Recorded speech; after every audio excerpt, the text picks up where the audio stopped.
कभी आपने सोचा है ये जो संसार हमें चारों ओर से घेर कर खड़ा है, क्या ये वास्तव में उतना असली है जितना हम मानते हैं, या यह बस एक नामों और रूपों का जादुई मायाजाल है।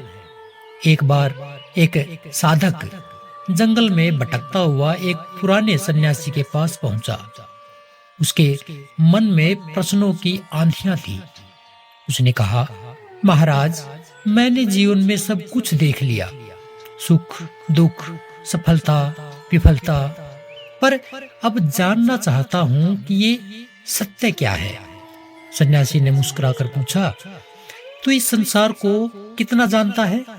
साधक बोला, यह तो बहुत बड़ा है, अनगिनत प्राणी इसमें हैं, पेड़ पौधे, रिश्ते, नियम, भोग और मोक्ष के रास्ते, न जाने और भी क्या क्या इस संसार में भरा पड़ा है।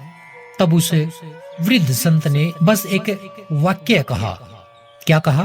कहा, यह सब कुछ केवल नामों की परछाई है। तू जिसे इतना असली समझ रहा है वो केवल एक दिखावा है।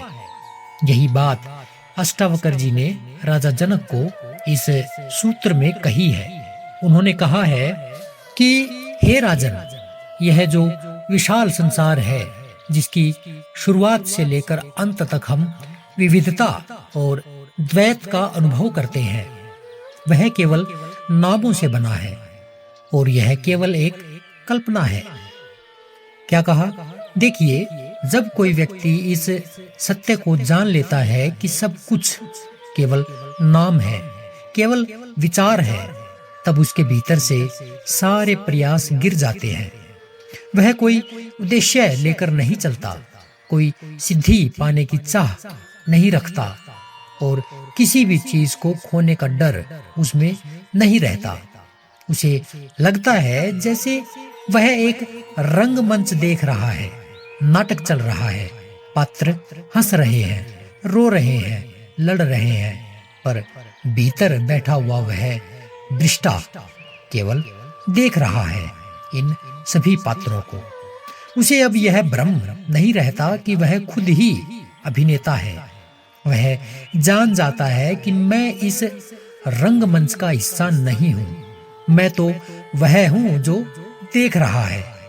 आगे फिर अष्टावक्र जी कहते हैं, फिर जीवन की गति वैसी ही रहती है, लेकिन उसका मन नाचता नहीं। किसका? उस दृष्टा का, जो उस संसार रूपी रंगमंच का अभिनेता नहीं है, बल्कि बाहर खड़ा उसे देख रहा है। न वह अब सुख से चिपकता है, न दुख से घबराता है।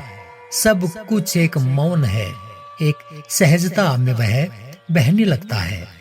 तब उसके लिए कोई कर्तव्य नहीं बचता, कोई साधना नहीं बचती, क्योंकि वह जान गया है कि जिसे मैं करने निकला था वह तो पहले से ही था। मैं वही था जिसे खोजने निकला था, और यही से जन्म लेती है असली मुक्ति। एक ऐसी मुक्ति जिसमें छोड़ने का कोई प्रयत्न नहीं और पाने की कोई प्यास नहीं। तो अब सोचिए, जब आप यह मान लें कि यह जीवन एक स्वप्न जैसा है, तो फिर क्या करना शेष रह जाता है? इन्हीं सभी बातों के साथ कल अगले सूत्र में फिर मिलेंगे। तब तक के लिए नमस्कार।